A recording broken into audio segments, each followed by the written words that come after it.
saya dari pondok tuh dulu mungkin nggak suka yang pelajaran yang mengandung bahasa Arab di dalamnya itu. Terus giliran masuk KP ini kayak belajar ulumul Quran, ilmu dakwah, ilmu komunikasi itu kayak kayak tertarik gitu buat dalam pelajarinya.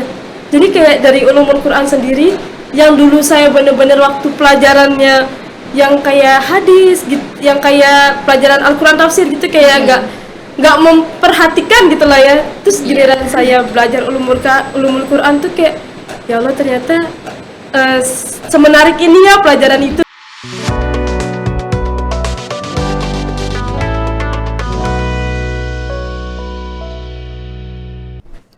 Oke, assalamualaikum warahmatullahi wabarakatuh. Selamat datang di channel Kaum Podcast IBC Islamik Berkarakter dan Cerdas. Tentunya kembali lagi bersama Muminah. Dan di episode kali ini kita akan bercerita-cerita nih sama mahasiswi komunikasi penyiaran Islam. Baik, ini dia mahasiswi dari program studi ilmu komunikasi dan penyiaran Islam. Langsung saja kita sapa. Hai. Hai. Apa kabar nih? Alhamdulillah sehat. Kita kan belum perkenalan, jadi boleh diperkenalkan namanya siapa? Iya. Nama saya Intan Tamara Madini, biasa saya disapa dengan Intan. Alamat di mana? Alamat di Keruh, Narmada, Lombok Barat. Oh, masih wilayah Lombok Barat Ya, ya. Lombok Barat. Jadi untuk Intan nih, saya langsung panggil Intan aja ya. Ya gimana sih perasaannya ketika masuk dan mengambil jurusan ilmu komunikasi ini? Kalau buat ngambil jurusan komunikasi penyiaran Islam sendiri itu emang udah jadi tujuan saya ya, maksudnya kalau kan sebenarnya pingin ngambil ilmu komunikasi kan kalau di sekolah di negeri-negeri, cuman karena ilmu komunikasi itu cuman pelajaran yang cuman materi saja, jadi ustadz saya itu pernah bilang kalau daripada kamu ambil ilmu komunikasi, mending kamu ngambil komunikasi penyiaran Islam. Udah kamu dapat materinya, pastinya juga dapat agamanya gitu. Nggak berbanding kebalik dengan ilmu komunikasi gitu. Wow, luar biasa ternyata ya. Jadi ilmu agama itu masih melekat gitu ya. Iya. Luar biasa, ini patut dicontoh ini. Tapi sebelumnya kira-kira cita-citanya itu apa sih sehingga mau mengambil jurusan ilmu komunikasi dan penyiaran Islam ini? Kalau sejauh ini sih kalau cita-cita sih belum ada ya, cuman ya seiring berjalannya waktu lah insya Allah kan ketemu cita-citanya. Cuman karena emang saya tuh pingin memperbaiki bagaimana cara saya berbicara, bagaimana saya tuh mengatakan sesuatu itu kan, apalagi kan jika kita berbicara sesuatu itu, maksudnya lisan itu kan lebih tajam daripada pisau kan ya. Jadi mengapa saya ngambil KP itu biar saya itu bisa belajar gimana sih caranya berkomunikasi itu dengan cara yang baik, dengan cara yang di setiap kali saya mengucapkan kata kalimat itu yang ada manfaatnya gitu buat orang lain yang mendengarkan gitu sih sebenarnya. Luar biasa. Tapi sekarang kan udah masih ya semester 1 ya. Jadi gimana nih perasaannya ketika sekarang kan sudah masuk dunia perkuliahan gitu. Dari sebelumnya itu masih sekolah SMA gitu kan. Yang membedakan hal itu apa? Dari segi apanya? Ketika masih SMA sama perkuliahannya itu? Yang membedakan mungkin karena saya lulusan pondok lah ya. Jadi kayak kan kalau kuliah itu kita tuh kayak lebih mengenal banyak orang kan, banyak orang. Berbeda kalau di pondok kan kita kan cuman, apalagi pondok saya dulu itu pondok yang putri semua ya. Jadi kita jarang berkomunikasi sama lawan jenis lah istilahnya gitu ya. Jadi kayak kan kalau kita di pondok cuman hal-hal itu aja yang kita ketahui gitu kan. Kalau kita udah jadi mahasiswa tuh kayak wow banyak gitu kan yang kita yang kita tahu, informasi-informasi gitu dari orang-orang gitu, kayak jadi kayak pengalaman juga kan tahu dari orang-orang gitu kan, berbeda-beda asal kita masuk sekolahnya. Nah, Intan kan tadi bilang bahwa Intan itu dulu lulusan pondok gitu ya. Jadi kira-kira itu pondoknya di mana? Saya lulusan pondok pesantren Al-Mawadah di Jawa Timur. Wow, luar biasa di Jawa Timur. Dari Lombok Barat terus ke Jawa Timur nih pondoknya. Padahal kan di NTB itu banyak sekali kan pondok-pondok gitu. Tapi Intan itu lebih memilih pondok ke Jawa. Luar biasa. Tapi itu ketika mondok ada rasa keterpaksaan nggak sih? Kan sedangkan kan Intan itu kayak semacam gini. Dulu waktu SD kadang-kadang kita atau waktu masih bebas-bebasnya gitu kan, kayak ngerasa kalau pondok itu kan ada hal-hal aturan yang memang tertentu gitu. Itu gimana beradaptasi hal seperti itu?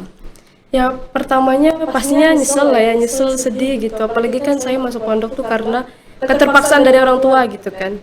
Jadi kemarin tuh waktu kecil tuh pernah kayak bilang kan, daripada saya kan pertama kan mau dipondokin di Lombok gitu kan sama orang tua. Cuman karena saya itu karena lagi emosi gitu ya, saya jawabnya itu, saya bilang daripada saya sekolah di Lombok terus ketemu sama aja saya ketemu, mending sekalian jauh-jauh dari orang tua gitu. Sebenarnya sampai sekarang tuh kayak nyesel gitu ya, ngapain saya tuh bisa ngomong kayak gitu, padahal itu masih SD kelas 6 itu kan bilang kayak gitu. Terus giliran saya waktu udah di Jawa, sekolah di Jawa itu kayak ya nyesel banget gitu, kayak miris banget kan. Kalau kita tuh suatu hal yang kita emang mengerjakan tuh nggak ikhlas, pasti bakalan kayak susah gitu kan. Ya Berat banget. Jadi kayak pertama kali saya kelas 1 SMP, 2, 3 sampai kelas 5. Jadi kelas 2 SMA lah ya istilahnya, itu masih nggak ikhlas itu. Jadi kayak bener-bener ilmu tuh nggak nyantol di otak gitu. Terus giliran saya udah kelas 5 tuh kayak udahlah nyoba ikhlasin gitu kan. Udah lama, udah tinggal setahun gitu kan. Apa namanya? Sekolah lagi kan, mondok gitu. Jadi kayak cobalah buat apa namanya, menerima semua keadaan gitu. Jadi kayak baru habis dari itu baru masuk dia ilmu-ilmunya itu. Jadi tapi ketika masuk pondok itu kayak biasanya kalau pulang liburan tuh sekali kapan gitu? Kalau liburan kan biasanya kita tuh ada perpulangan 10 hari dan sama yang sebulan gitu. Terus kalau seumpama kan kemarin kan COVID ya, pernah COVID itu. Terus itu posisinya itu saya kelas 5 itu. Itu kan yang lain adik kelas tuh pada liburan pulang ke rumah gitu, dan posisinya kita tuh disuruh mukim. Dan kan karena COVID-nya nggak selesai gitu, jadi adik-adik kelas tuh nggak balik-balik gitu. Jadi kita sumpah lah ya di pondok itu berbulan-bulan gitu. Berarti adik-adik kelasnya itu kuliahnya online sekolahnya itu online? Enggak. Jadi waktu itu pas yang lain pada daring itu, pondok itu enggak. Jadi bener-bener nunggu sampai udah selesai COVID-nya tuh udah kayak nurun gitu, baru pada balik ke pondok. Jadi kita nggak ada online, nggak ada daring gitu. Luar biasa. Tapi pengen tahu nih lebih dalam lagi, lebih dalam ya bahasanya. Kira-kira kenapa tuh nggak langsung melanjutkan kuliahnya di Jawa gitu? Iya, itu sih sebenarnya ya alasannya juga. Kemarin tuh sebenarnya kan saya nunda setahun ya. Soalnya kan pengabdian gitu. Oh, jadi di program rohnya itu ada pengabdian 1 tahun gitu. Berarti harus fokus gitu ya? Iya, fokus gitu. Jadi kan kan emang ada yang, jadi itu kan orang-orang yang terpilih lah ya. Alhamdulillah lah saya terpilih gitu kan. Orang-orang yang dipilih, jadi kan saya seangkatan tuh 159 kan. Memang dikit sih, terus itu kan dipilih. Jadi ada yang ngabdi di Pondok Pusat sama ada yang ngabdi di diambil-ambil gitu ke tergantung keputusan dari pimpinannya gitu kan. Terus habis itu kayak kemarin tuh nyoba-nyoba gitu kan, nyoba-nyoba di UIN, nyoba di UIN Mataram, UIN Surabaya gitu. Alhamdulillah sih sebenarnya keterima gitu kan di UIN Mataram sama di UIN Sunan Ampel, cuman pada lulus ya, kenapa kok bisa masuk sini gitu. Tapi alhamdulillah ya, kalau udah masuk sini tuh nggak ada keterpaksaan lagi. Awalnya mungkin. Iya, awal. Jadi ada rasa keterpaksaan. Iya, itu awalnya kan saya bener-bener kayak nggak mau, jadi kayak tiap hari itu kan yang ngerekomendasiin buat masuk sini tuh kan bapak kan. Jadi habis bulan Juli ini, Juli 2022 ini kan saya baru pulang dari Jawa. Terus habis itu baru pulang, capek itu kan posisinya, terus dalam mobil itu bapak tuh bilang Tan, kamu masuk di Muhammadiyah gitu. Pertama kali first impression tuh kayak ya lo kecewa banget, itu kan perjuangannya buat masuk UIN Mataram sama UIN Sunan Ampel tuh kan kayak Masya Allah banget gitu ya, kan. Karena persaingan tuh banyak sekali juga. Iya, ketat banget yang persaingannya. Ternyata disuruh masuk Muhammadiyah tuh ya udahlah, daripada kita ngelawan kan, udah besar kan, udah waktunya kuliah, udah nggak waktunya buat ngebantah-bantah lagi gitu. Jadi ya udahlah gitu. Jadi kan tapi dari segi Intannya sendiri kan lulusan anak pondok yang nggak pernah ketemu sama Ikhwan nih. Ketika perkuliahan kan gabung sama Ikhwan tuh gimana perasaannya? Ya gimana ya, itu emang masya Allah banget cobaan. Apalagi misalnya gini nih, apalagi pas ketika ngerjain kerja kelompok gitu. Nah itu gimana? Itu bener banget, jadi saya kayak berusaha buat menjaga jarak sama teman-teman cowok itu. Maksudnya nggak terlalu kayak bener-bener ngejaga gitu, setidaknya saya kayak seumpama kayak mengerjakan suatu, jadi kalau ada cowok di samping saya agak minggir gitu apa gimana gitu, jadi bener-bener kayak ngejaga jarak gitu kan. Tuh. Iya, iya. Luar biasa ya, tapi masih gitu ya, kayak semacam masih kayak ngejaga gitu, karena kan Intan sendiri kan yang nggak pernah ketemu atau satu kelas sama yang Ikhwan ini, tiba-tiba ketika perkuliahan gabung, terus apalagi kerja kelompok seperti itu ya, pasti aneh banget. Karena saya juga seperti itu. Saya sedikit cerita nih, karena waktu semester 1-2 kami itu juga sama sekali nggak disatukan gitu sama yang Ikhwannya gitu. Tapi alhamdulillah kalau sekarang kan KPI-nya udah nggak gabung lagi sama Mahad gitu kan, jadi fokus ke KPI saja gitu. Nah dari Intan sendiri nih, untuk menjadi mahasiswa, kira-kira pengalaman yang sangat berkesan ini untuk pertama kali masuk itu apa? Pengalaman yang berkesan itu atau yang enggak pernah dilupakan ketika ospek mungkin, atau ketika kenal sama teman ini itu apa segala macam gitu dah maksudnya. kemarin sih pas makrab kan kita makrab di Meninting kalau nggak salah itu kan. Jadi di saat itu tuh kan saya orangnya kayak istilah kasarnya kayak anti gitu ya, anti deket sama kakak kelas gitu kan. Terus giliran waktu di sana kan kita emang harus kenal gitu kan sama kakak kelas, apalagi kan kita tuh kayak ditanya-tanyain tentang materi-materi yang udah kita pelajarin gitu kan. Jadi kayak bener-bener kerasa, jadi gimana caranya saya tuh kayak membuat suasananya itu seperti bener-bener kayak keluarga sendiri gitu kan. Apalagi kan kita baru masuk kuliah gitu kan. Terus jadi kayak beradaptasinya tuh kayak mesti susah kan kalau dari pondok terus ketemu di luar yang bebas yang nggak ada aturan gitu kan. Kalau di pondok kan apa-apa tuh diatur kan. Kalau di sini kan kita bener-bener kayak harus menyesuaikan diri bagaimana jadi orang yang harus orang yang gimana ya istilahnya ya, kayak pintar-pintar beradaptasi lah ya sama orang-orang luar gitu. Apalagi kita itu di dunia perkuliahan ya. Kalau kita nggak dekat sama kakak tingkat juga kadang-kadang kita nggak tahu informasi nih. Apalagi kan kalau sumpah nanya tentang materi pelajaran gitu kan. Iya, kalau benar banget. Nggak mungkin kita nanya sama teman sekelas walaupun mungkin mereka lebih pintar, cuman kan kadang kan ya terbatas juga kan kalau kakak kelas kan lebih kayak udah bertahun-tahun mempelajari itu gitu kan. Berpengalaman seperti itu. Wow, luar biasa nih ceritanya Intan yang lulusan pondok, yang nggak pernah sama sekali ketemu sama Ikhwannya gitu kan, tiba-tiba di dunia perkuliahan ketemu nih.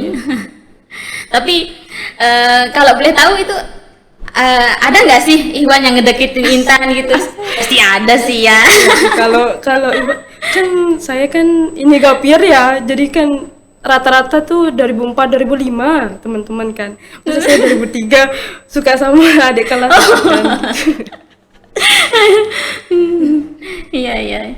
Oh jadi Intan itu lulusan tahun berapa jadinya ya? 2021. Oh 2021. Ngabdi setahun. Ngabdi setahun. Itu waktu ngabdi Intan ngajar atau gimana modelnya? Iya, saya kemarin tuh kan ngajar.